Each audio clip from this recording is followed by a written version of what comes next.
Hello everyone, it's Rhonda, your Cheshire Canary.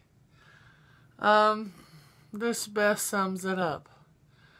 In the wee small hours of the morning, when the whole wide world is fast asleep, I lie awake and wow, I think about a lot of stuff. Not a boy. It's 4 o'clock in the morning.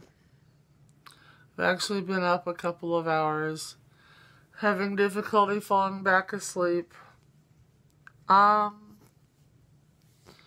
Here's an update. I have my surgery date. It is the 21st of February, so I have 2 weeks from today, which is the 7th. I believe I didn't even look before I turned this on. So the 7th of February, I guess. It'll be up in an hour or so, so it's today. I called to let my parents know. I didn't talk to my mom, but I did talk to my dad. He's incredibly efficient on getting flights taken care of. And I am very fortunate that I live about 6 miles from Rickenbacker Air Base. And that's named after Eddie Rickenbacker. He was a World War I flying ace. There's one commercial airline that flies out of there, or a commercial passenger airline. Interesting, when they first started, a little bit of a tidbit, when they first started and opened up this airport to commercial passenger traffic, it was opened up for the Hooters airline. Basically, the terminal was put in for Hooters. It's called LCK, if you want to look it up. It's a very, very small terminal. It's awesome to fly in and out of because it's really fast. It's not open all the time. It's very small. There are no amenities. Anyhow, my dad's got the flight set up for my mom already, so that's a good thing. So she'll be flying in on the 19th, and I'll pick her up. And my procedure's on the 21st. And I'll be in the hospital for a day, maybe 2, it depends. If you've all looked up what this thing is, it's implanted, because I'm right-handed, it's implanted in the upper left chest. So lifting my arm up and moving my arm around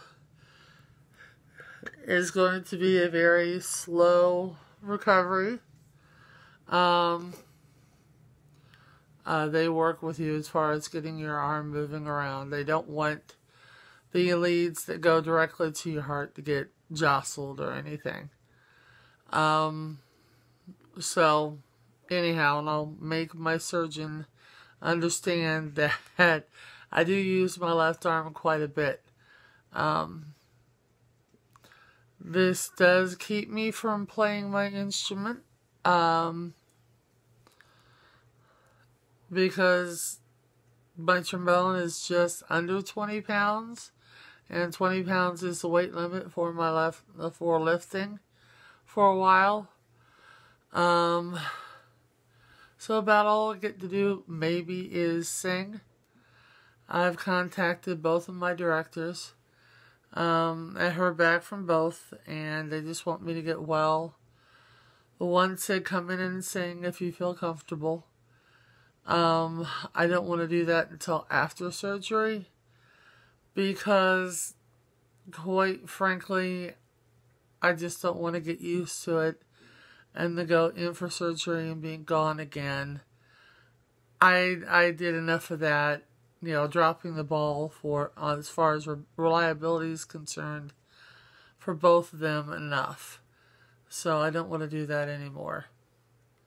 But anyhow, I've been lying awake doing two things. Worrying a little bit, but that's not what I've been doing. It's really kind of odd. Now that I know what's going on, the stupid life vest that I wear, which has sensors the size of a $50. Yeah, $50 is bigger than $1. Size of a $50 around the base of my rib cage in this vest. My ribs hurt. It's like all of a sudden, it's like, boom, they hurt. They're sore. Sitting up is uncomfortable. Laying down is uncomfortable. Laying on my back is uncomfortable. Sides, it doesn't matter. I'm just uncomfortable. I think it's because I now have a new, I know what's going on. I know I have to have this procedure done. My body's going, okay, yes, I told you you were sick. Now you are sick, and you have been confirmed that you're sick. So I'm going to remind you that you're not a superwoman and do what the doctors say. So my stupid ribs hurt. The other thing I've been doing is passing gas. I mean, all night long. I did everything from, and I haven't done this, pass gas like this in, I can't even remember. It's like burping and tooting. I about ran myself out of the house, and I'm alone, by the way. For the first time in, since my daughter went to band camp, no,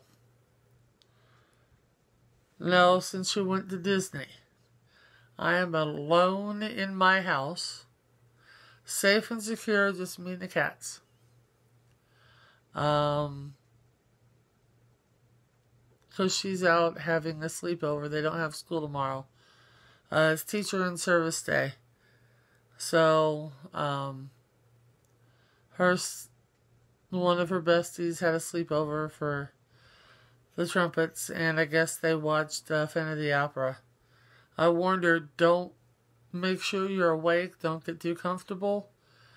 Phantom of the Opera, for me, is something to perform, it's not something to watch. I fall asleep in it all the time. It drags on forever.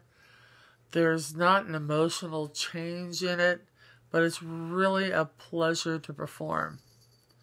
I've got a lot of stuff that's like that, movie themes and whatnot. Oh, great. Now I have two cats. Let me show you. They're both on my bed. Hello, Trickle. It's my girl. And that's Bear. My retired Marine. Yes, I know. I'm awake and I shouldn't be. Okay. Anyhow. So that's what they were going to do tonight, because I won't watch it with her, because I just know I'm going to fall asleep. There's a lot of stuff, movies, that I watch. I'll play Titanic. I will play the soundtrack to Titanic, not a problem. I've watched it once. Never again. But Gandhi, I'll watch. That was 3 hours with an intermission at the theater. Or almost 4? I can't remember. What was my youth group? Maybe the Mr. and Mrs. Ball let me know. Anyhow. So that's all I've been doing. I've been up all night, slightly worried. My ribs hurt. Passing gas out of both ends. It's freaking 4 o'clock in the morning. So I decided to just check in. So, we have something we're working toward. The 21st is my date. Let's see if I can get to the name of my surgeon. I'm having it done at Mount Carmel East here in Columbus, Ohio. Dr.